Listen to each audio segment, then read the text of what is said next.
Hi, my name is Vicky, and today I'm going to share the information that I learned at the Multiple Sclerosis Society first conference of the year, which was held January 11th of 2020.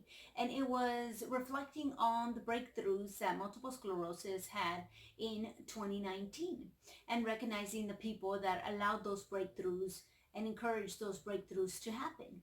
Now, there was some goodies given out by the Multiple Sclerosis Society. There was a booth there with the Multiple Sclerosis Navigators. They gave out some neat pop sockets just in case you need help gripping your phone.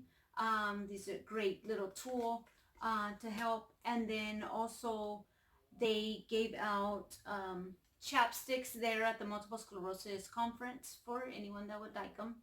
Abajur was also there. That's a medication for as a treatment for multiple sclerosis, and they give out these pamphlets to speak about Abajur. It is a 1-a-day pill if you don't want to take the injection, but if you don't want to take DMDs, that's on you as well. I'm not encouraging DMDs or injections or any of that. I'm not advertising anything.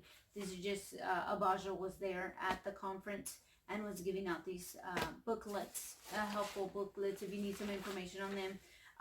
And then some baggies, just in case you want to put your stuff in there and carry it around. There was water bottles that were given out.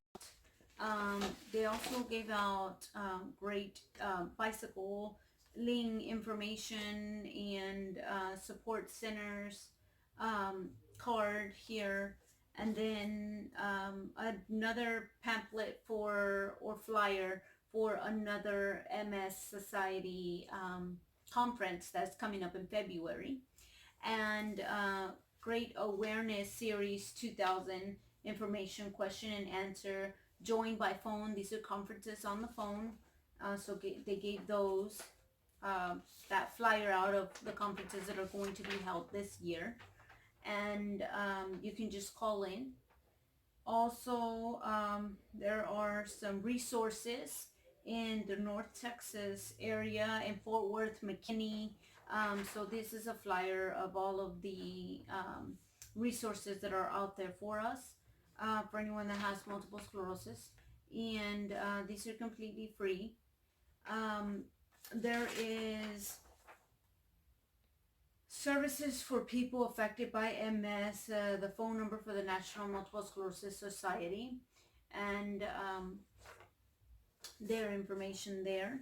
Also the agenda, of course, the agenda that of the things that were going to be spoken about at the meeting, and a pamphlet on cognitive changes in multiple sclerosis, current recommendations. So recommendations to help alleviate your brain issues if you have any cognitive problems, and more resources, Pilates, free Pilates class for anyone in the Dallas area that would like to attend. There's a phone number and an email. There's seated exercises class for anyone affected by multiple sclerosis, again free. This is in the Dallas area as well. There is assisted physical training, also free, in Dallas, Carrollton on Luna. That was on Tuesdays, the Multiple Sclerosis Society Center, that I spoke about in the other video as well, which was through Mindset, which is the fitness program that is joined with the Multiple Sclerosis Society in Carrollton. And there is an aquatics class. This one is on Phoenix Drive in Dallas, Texas. So if anyone lives in the Dallas area. So those are the classes: Pilates, aquatics, seated exercise, assisted physical training, and therapeutic horseback riding. That's in Cleburne, Texas, for anyone that wants to join, also free. If you have multiple sclerosis, or if you want to help or join someone that has multiple sclerosis to help them, they can take you as a partner, I believe. And then there's a phone number there you can call for more information. There is aquatics in Arlington, Keller, and North Richland Hills. classes. So just some useful information and tips for anyone that lives around the Dallas area and anyone that would like to utilize that information.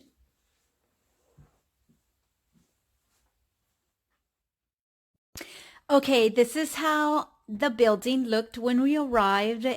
It was actually snowing when we were driving over there. My husband drove me there. My son accompanied us as well. When you register to the on the phone, they ask you if you want to bring someone with you, and sometimes they'll allow you to bring one or two depending on how full the meeting is going to be, but usually it is at least one person that can accompany you. So I think that's pretty neat, especially the fact that you'll have somebody that you're comfortable with going with you. So that's a good, neat aspect that they have, that they include someone for you to take. Ebony, who is my friend who lives in Arlington, who also has multiple sclerosis, whom I hope you guys stay tuned to our collaborations that we're going to do here on my channel. And she was already there at the Collins Center waiting for us. And this is our agenda. We walked in, they greeted us. There were some representatives sitting on a table asking for our names. And then they let us know there was a buffet, which was really nice of them. And then the buffet consisted of eggs, bacon, if you wanted sausage, whatever you wanted. There was fruit as well. There was muffins, and there was orange juice, coffee, and water of your choice. You grabbed your plate and then you went to go sit down at the table. Ebony was already waiting for us at the table, so that was really nice. We sat down. They welcomed us. There was another couple at the table. We said hi to them. Then the meeting started. Presenter, one of the presenters, just spoke, welcomed us, and then the doctor got up there and started on the slideshow talking about this information that I'm showing here.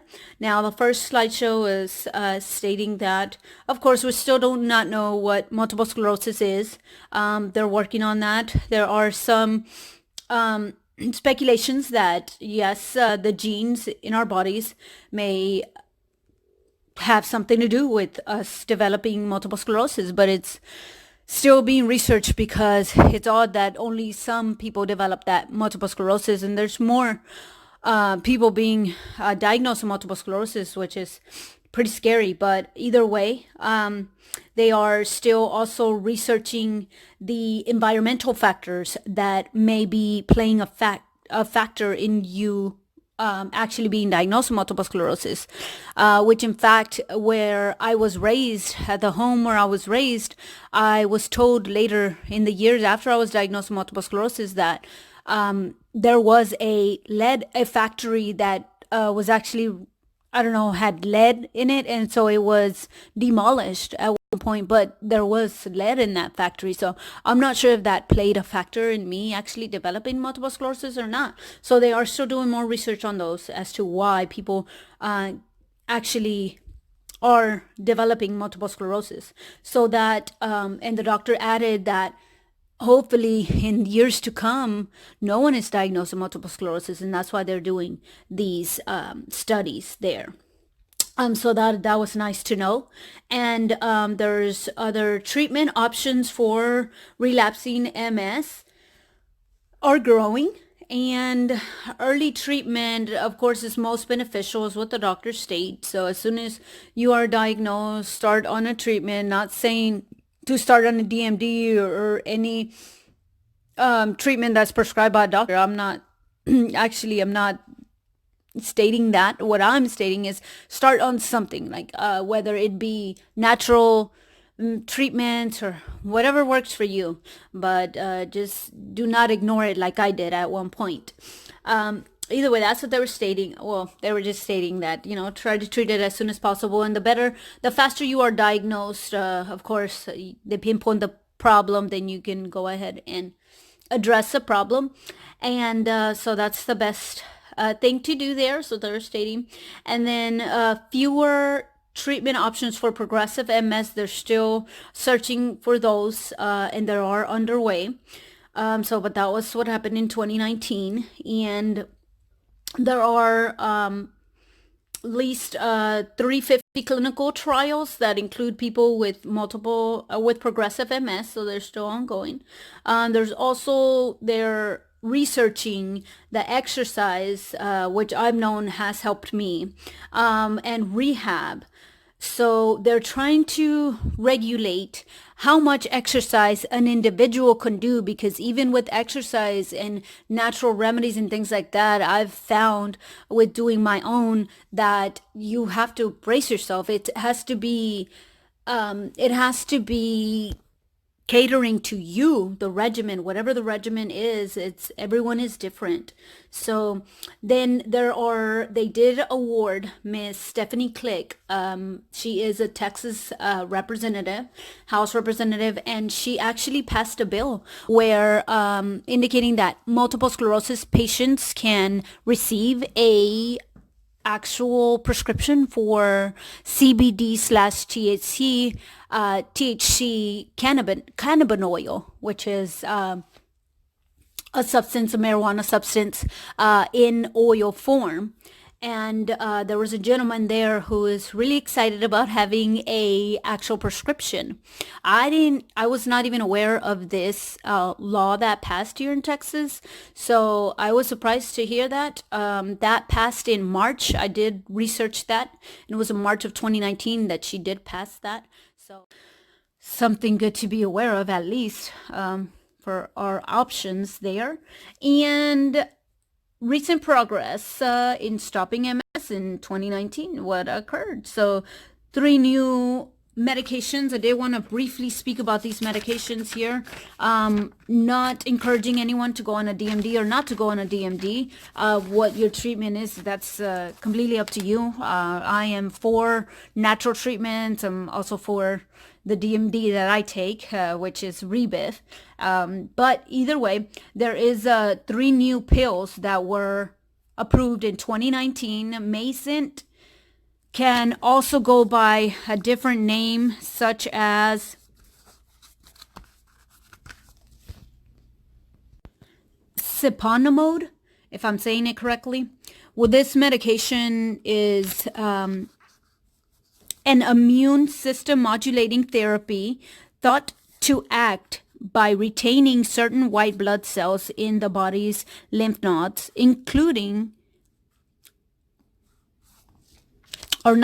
but keeping them out of circulation and out of the central nervous system. Now, this is what it's supposed to do. So it's still new, fairly new. So a lot of times with these new medications, they're not really sure if that's exactly what it does because they have to test it on people. So usually I don't go for these new medications. That's just me, because I don't want to be the guinea pig of who knows what happens and what the exact side effects are, because they don't know until people actually start trying it.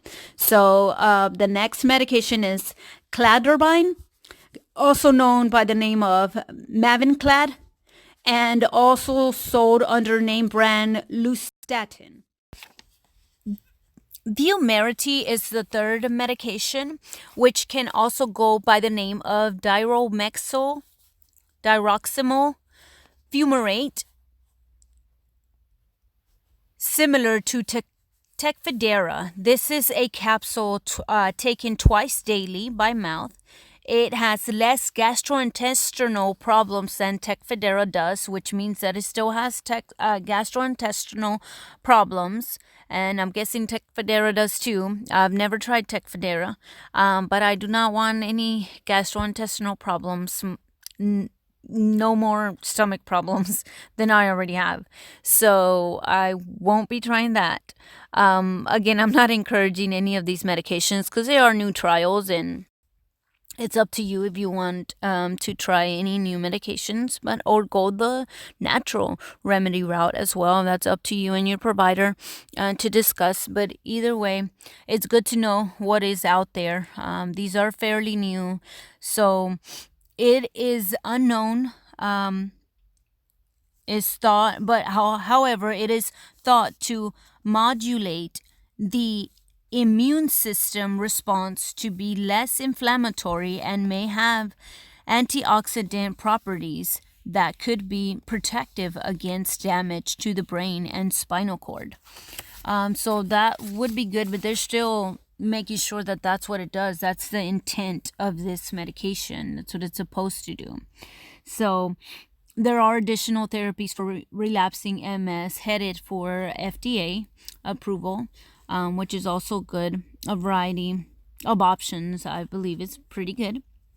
There's more evidence in new trials to define who with active aggressive MS may benefit from HSCT. Now, that's the stem cell therapy that they are still investigating. So they're still trying to investigate who will actually benefit from that. There are more medications and therapies. Now they're also researching high doses of biotin.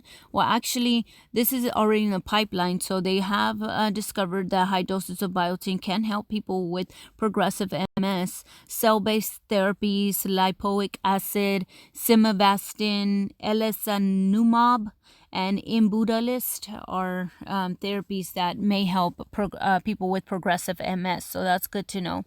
Now, recent progress restoring function. Inroads to repairing nerve insulative myelin, which anything repairing the myelin is great to me, just because I'm super terrified of my myelin being damaged, because I know that my brain needs that protective shield. So anything that can restore that, I am for that. So I'm glad to hear this. Small clinical trials, thyroid hormone mimic was well tolerated in people with MS. Further research needed. So these are all 3 trials and different trials that have been done. And you guys can go ahead and read that. But the second bulletin is 2 trials, different outcomes. So they're just saying about the bone marrow, skin, etc. They suggest how cells are treated and routes of delivery are crucial. Now, the third bulletin is regarding new trials of cell-based therapies, potential to protect nervous system and enhance myelin repair, which I'm so happy for that, including progressive MS. So I'm going to keep praying and keep the faith alive. So they are doing their job, so I'm so glad to hear that. Restoring function, wellness strategies. There's a study, people sticking with the Mediterranean diet. They were speaking about the Mediterranean diet and how the most effective, they did some studies, I think, very vague studies, but there's the groups of people more groups of people, so the more amount of people can stick to a Mediterranean diet is what they were stating. But whatever you can stick to, everyone's different. If you can stick to the WAS diet, if you can stick to the Mediterranean diet, whatever diet works for you. I mean, there's other diets out there as well, anti-inflammatory, so it just depends what works for you and what you would like, and what you can tolerate. So just I played around with that. I like the Mediterranean diet. I cut out dairy and gluten out of my diet as well. So that works for me. But find what works for you as far as diet goes. But what we consume does affect our bodies. Very much, or can affect our bodies very much. That's a well-known fact. Second study, people with MS who stopped heavy use of cannabis improved memory and cognitive functions. So with every good thing, usually there's some bad side effects, no matter what it is. I understand cannabis is natural, it's an herb, it is from the earth, it is great. Some people think it's great, some people think it's not. I get it. It's just whatever you think, whatever works for you, whatever. Sometimes it doesn't work for some people. That's fine. Sometimes it does. But just whatever works for you. But just keep in mind anything that's good also has some bad side effects. So do your due diligence and do your research, and see how your body feels as well. Pay attention to your body. With cannabis, it is well known as well that it does kill off brain cells, and sometimes they grow a little slower. So your memory can be affected. So just keep an eye on that. That's with everything. I mean, beans. Some people say they're good for you. That's a fruit, and so that's supposed to that has protein and it's good for you. But it also has lectins, and it can be poisonous to our body. Beans can be bad. That's why a lot of people get gassy because our bodies they're rejecting it. They're rejecting the lectins. Lectins are not good for our bodies. But yeah, just research that and always stay on top of what you're consuming or what you're putting into your body. But either way, there's several studies that point to benefits of exercise in MS, of course.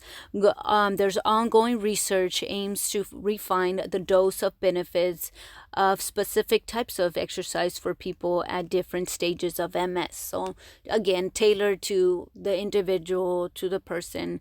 They're doing more studies on that. So I'm glad that they're doing that because that's something free that you can do. Sometimes there are free gyms as well for people with multiple sclerosis. As the Multiple Sclerosis Society does have that for people. And this book here, as we were talking about the Mediterranean diet and different diets that may work for you, this doctor wrote a book. It's a really interesting book to read, and I have read it just in case anyone is interested. This talks about lectins and the nightshade foods. Not sure if anyone's heard of that, but those are like tomatoes, cucumbers, peppers like jalapenos, because of the seeds. I believe it's the seeds that have the lectins, and so there's some things that are poisonous for our body, even though cucumbers are pretty good for us. Everything has to be in moderation because like I said, with every good thing there's also some bad. I just found out that cinnamon also has some bad properties for us. I used to think as a kid that cinnamon would just help your stomach, and there was nothing wrong with cinnamon, even though I didn't drink cinnamon every day. But cinnamon tea, I started drinking it recently, and my stomach started hurting because I was drinking it every day for about a week. And I started researching it, and sure enough, it has some bad properties too. So everything in moderation, guys. But either way, do your research and listen to your body. Now, ending MS. Do you like this topic here? So, International MS Genetics Consortium confirmed 233 variations in the human genome that contribute to MS risk, which is what I was mentioning earlier, what they mentioned earlier as well with the genes. They're trying to see what exact genes contribute to MS and why they develop in certain people and not others. Or they're also trying, like I said earlier, to prevent other people from being diagnosed with multiple sclerosis. So hopefully we're the last ones that have been diagnosed with multiple sclerosis. So our children and the next generations hopefully don't have to go through these multiple sclerosis diagnosis. So to me, that's a good thing. I don't wish this on my worst enemy. I really don't. Even though I'm overcoming it and I'm good. Actually, I'm really good. But at one point I wasn't. So it is horrible. When it's horrible, it's horrible. MS can attack every part of your body, and it's so bipolar. It's just so unpredictable. Either way, second bulletin here. Another study, blood biomarker for nerve damage, neurofilament light chain. It was found in people 6 years before an onset of MS. It was discovered, is what they're stating.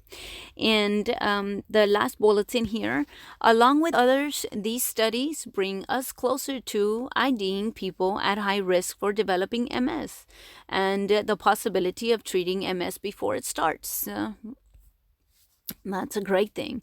So ending MS, again, yes, society-funded study found that nearly 1 million people living with MS, twice the previous estimate. So launch of a national surveillance system will provide more insights into people who have MS, which, again, I feel it's a good thing. So Now they're just encouraging us, or to, well, at the meeting, they were encouraging us to enroll in clinical trials. If you would like that, to enroll in clinical trials, is open to anyone who has MS, or if you know of a loved one or someone that has MS, it's good to know, they can sign up for, or we can sign up for patient registries, Conquer MS and NARCMS. I think NARCMS is a third party that is with the MS Society, and it does their trials for certain studies. There is, you can take surveys online. You can participate by visiting their website. The National Multiple Sclerosis website is right here. If you want to visit that, there's also search for trials, recruiting participants, clinicaltrials.gov. That's another good source if you do, or are interested in participating in a research. So that always helps. I participated in a brain study, which was pretty awesome. It really opened and broadened my mind about the brain and how strong and powerful the brain is. There's free things, free games, brain games, and things like that that we can do. Exercise, reading, Sudoku, puzzles, and coloring, mindful coloring, meditation. There's so much you can do for the brain. So that was one of the studies. Actually, they were actually did everything natural, and one of the studies that I participated in. But either way, if you want to do that, that's something to think about. But moving on to webinars, if you feel better at your own house, or rather start with just online webinars, they're live webinars. You can chat with them as well. There's different ones. There's going to be one each month this year, so I think that's great. You can register online. The website's here down below, and also their phone number, the 1-800-367-3101. You can call them. A live representative will answer, or you can leave your name and number and they'll call you back if they're not near the phone. But they're really good at answering most of the time, or calling you right back. And they'll enroll you and let you know when the webinars are starting, and you can either tune in live, or you can tune in later. You're going to be registered, and they're going to send it straight to your email. So I still have not yet listened to the resilience one, but I will. I am enrolled in this webinar, so anything that I can find out, I will share with you guys here as well. Now, this is our podcast. It's myself, Ebony, and Stan. We have a podcast. We speak about MS issues, any topics, or any research that we've done, and also how our bodies are affected by MS in different topics. So that you can find this podcast on any platform, any podcast platform, like Spotify, Anchor. It's also on iTunes, Apple iTunes. So it's in different podcast platforms. So look for us, and thank you very much for listening. That is my conclusion of MS Breakthroughs. I hope you enjoyed this demonstration here, or this talk. And stay tuned for more talks like this, more research on MS, and more information. Anything I find, I try to share, because I do want to help as many as I can. Like I stated before, I have felt doomed and downed, and like I couldn't fight MS, or there was nothing I could do against MS. But you know what? There is. So yay.